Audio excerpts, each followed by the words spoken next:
आणि माझी मागणी राहणार आहे अध्यक्ष महोदय की हे सारं करत असताना हे उद्योग जात आहेत कुठे?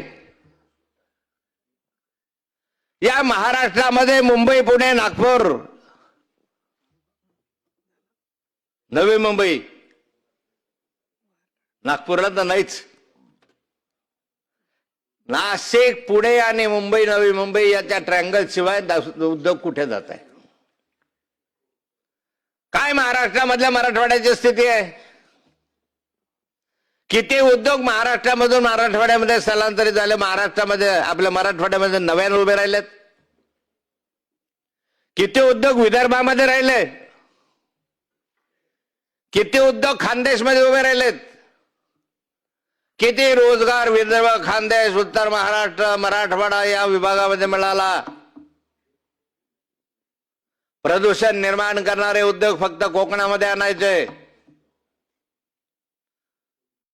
मग आहे काय महाराष्ट्राच्या पलीकडे? आहे की नाही? वर्धा जिल्हा नाही, परभणी जिल्हा नाही, जळगाव जिल्हा नाही, धुळे जिल्हा नाही, नंदुरबार जिल्हा नाही. नंदुरबार जिल्हा तर या महाराष्ट्रात आहे की नाही अशी स्थिती आहे.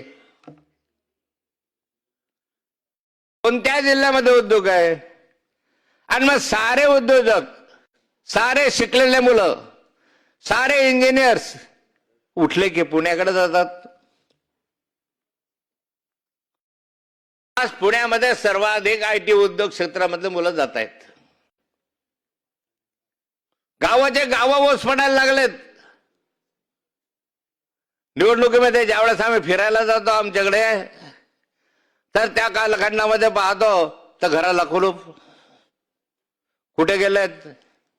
आई वडील गेले राहायला जळगावला, मुलं गेले नोकरीला पुण्याला. गावाचे गावं ओस पडायला लागले, पण गावापर्यंत रोजगार मिळाला नाही.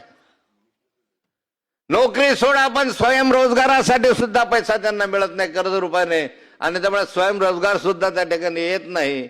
मग महाराष्ट्र विकासाच्या दृष्टिकोनातून चाललाय कुठे?